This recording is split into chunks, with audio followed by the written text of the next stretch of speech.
ku 20 milion euro do të jenë fokusuara në logjistikë që ka të bëjë me mjetet e domosdoshme për sa i përket parandalimit të emergjencave në kuadër të përmbytjeve apo dhe të zjarreve, përgjithsisht infrastrukturë bujqësore dhe ajo infrastrukturë rurale. Këto mjete do të jenë të organizuara në Bashkëpunën e Fondit Shqiptar të Zhvillimit në nivel qarku dhe do të mbulojnë të gjitha kërkesat që bashkitë kanë në vend. Në të njëjtën kohë, ne kemi një financim për 10 milion eurosh, i cili do të jetë i fokusuar në një program të ri që qeveria shqiptare tashmë do të çojë përpara së bashku me bashkitë, që ka të bëjë me përmirësimin e transportit urban.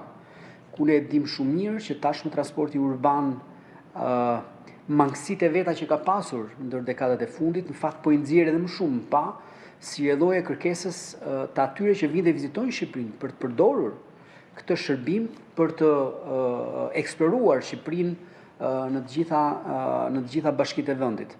Dhe besoj që ky program që ne tashmë duke ndërtuar, ku ne do të krijojmë një bashkëpunim të qëndrueshëm midis Fondit Shqiptar, i financuar kuptohet nga qeveria shqiptare, menaxhimin në nivel lokal do ta bëjmë bashkitë, ku bashkitë do ta mbajnë këtë përgjegjësi dhe ta arrisin përgjegjësinë që kanë për sa i përket përmirësimit të cilësisë shërbimit të transportit urban. Besoj që do të jetë një risi e jashtëzakonshme dhe aq më tepër një përgjigje e shumë prej ankesave që ne hasim, jo thjesht nga vizitorët, por patjetër edhe nga qytetarët në bashki të ndryshme. Do dalim me një paketë edhe mbështetëse për të gjithë ata të cilët janë në linjën e parë të përgjigjes kundrejt këtyre fatkesive në territor.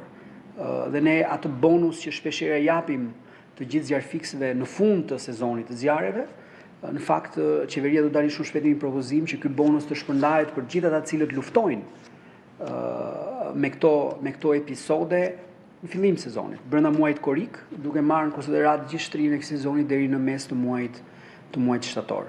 Do të merren hapat e duhur edhe me bashkëpunimin midis Ministrisë Brendshme dhe patjetër Ministrisë Mbrojtjes për të garantuar motivimin e duhur dhe të burimeve njerëzore për sa i përket përballimit të kësaj situate. Vetë protesta në 36 ditë ka pasur një metamorfozë shumë interesante, sepse kjo është një protestë që zgjolli simbolet për të komunikuar edhe disa mesazhe. Dhe patjetër që Flamingo ishte një ndër simbolet e para, që në fakt është një shpend i cili karakterizon bukurinë, balancën dhe mbi të gjitha edhe individualitetin si shpend. Ndërkohë pas 36 ditësh ose 35 ditësh, ne pam që nga Flamingo na u shfaq një arkivol. Dhe ky është një rrugtim interesant edhe për sa i përket mesazheve që vetë protesta tenton të japë. Nuk duam ndalem gjatë, se besoj që çdo shqiptar e ka të qartë që nëpërmjet vdekjes nuk mund të perceptohet as ndryshim as zhvillim. Por një gjë është e sigurt që qartazi duket sikur flamingot kanë shtektuar nga bulevardi. Dhe flamingot janë shpend të cilët janë shumë të ndjeshëm për ekosistemin ku zgjedhin të ndalen. Prandaj nuk ndalen kudo. Detyra jonë si qeveri është absolutisht krijojmë kushtet e duhura që flamingot të ndihen si në shtëpinë e tyre kudo. Dhe duke referuar kërkesave, unë t'i them vetëm një gjë, dhe unë jam pjesë e grupit të punës, që ne jemi duke marrë shqyrtim të gjitha ato kërkesa që janë të qëndësishme.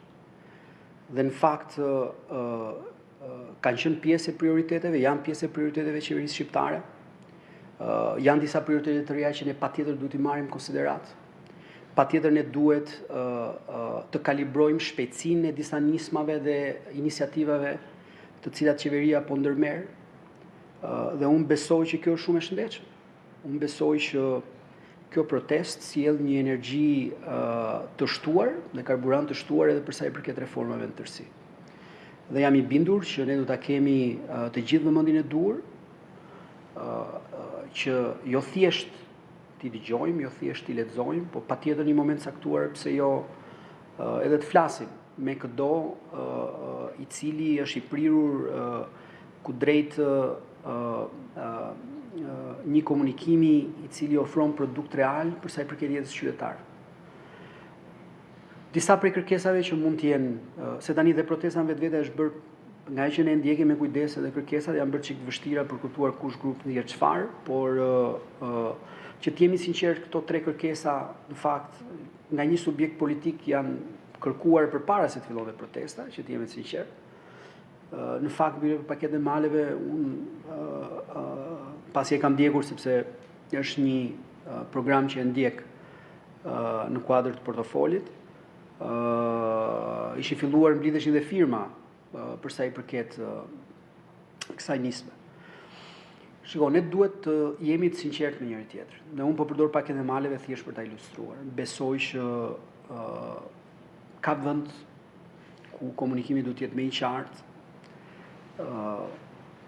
Ka shumë hapësirë ku nisma të caktuara përdoren për të qenë një lloj instrumenti ku të ngjalli dyshime apo vëmendje ku nisma të caktuara, partitë të caktuara duhet i përdorin për agjendë tyre. Po kjo është pjesë e politikës.